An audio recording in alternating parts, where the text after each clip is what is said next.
While the world was watching missiles over Iran, something much bigger was quietly unfolding in New Delhi. Inside closed room, the world's fastest rising powers gathered: Russia, China, India, Iran, Brazil, UAE. But this was not just another diplomatic meeting. This was a battle over the future of world order. Could BRICS unite against the West? Will the Iran war split the bloc apart? Why was India suddenly at the center of global diplomacy? And how does Prime Minister Narendra Modi five-nation diplomatic outreach fit into this giant geopolitical chessboard? Now we decode the hidden agenda behind the BRICS meeting of 2026. But before we dive deeper into the gradual details, just hit the like button. Okay? Click now. Click now. And to get me a little happier, subscribe the channel for such global update. The 2026 BRICS Foreign Ministers meeting in New Delhi became one of the most tense diplomatic gatherings in recent years. Officially, the meeting was about economic cooperation, global South leadership, energy security, and reforming global institutions like UNO, WHO, and IMF, etc. But unofficially, one issue now dominated everything: the conflict involving Iran, the United Israel, and Gulf tensions completely overshadowed the summit. Yes, it is happening in real time. Iran wanted BRICS nations to openly condemn American and Israeli military actions, but not every BRICS member agreed. Because now BRICS is no longer just Brazil, Russia, India, and China and South Africa. It has expanded to include Iran, UAE, Egypt, Ethiopia, and Indonesia. And that expansion created internal contradictions.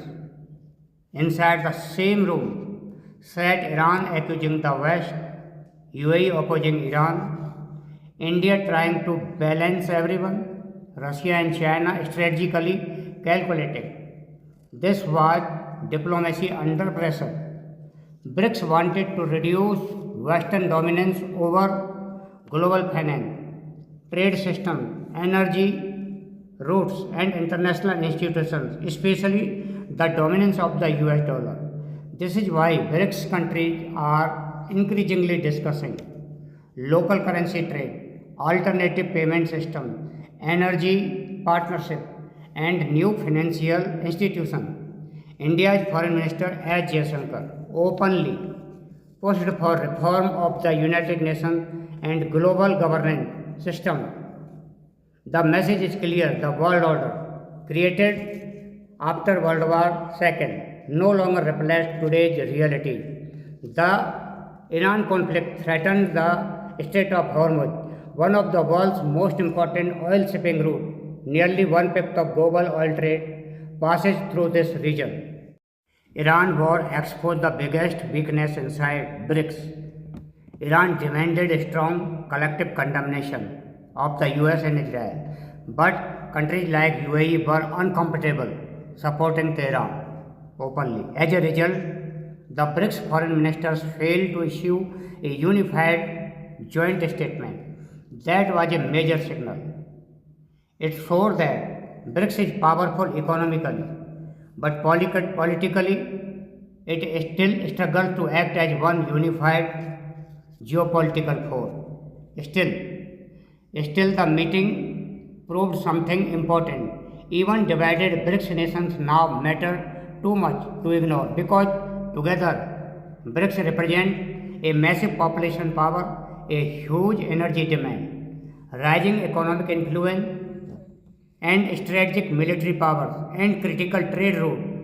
The West can no longer dismiss this bloc. And one of the most fascinating parts of the summit was the silent strategic triangle. Russia wants BRICS to challenge Western sanctions. Russia wants BRICS to challenge Western sanction system. China wants to expand alternative economic institutions and reduce US influence globally. India wants multipolarity, right? But without becoming dependent on China. That is the key difference. India supports multipolar world, strategic independence, and balanced diplomacy. But India also fears Chinese economic dominance, border tensions. India, China, and many BRICS nations depend heavily on Gulf energy. That is why India repeatedly emphasized safe and uninterrupted maritime flow. Because if Hormuz closes, oil prices explode, inflation rises globally, and supply chain collapse. This is not just about war, it is about economic survival. India is now walking one of the most difficult diplomatic tightropes in the world. Look at the balancing act. India has strategic ties with the United States, strong defense ties with Russia, energy interest with Iran, growing economic competition with China, strong Gulf partnership with UAE and Saudi Arabia. Yet India still managed to host all sides together. That is why this BRICS meeting was extremely important for Prime Minister Narendra Modi. India wants itself as the voice of the global South, but fully anti-West, not fully anti-West, not fully anti-East, but an independent civilizational power. And this is where Modi's broader diplomatic outreach, including his multi-nation engagement, becomes critical.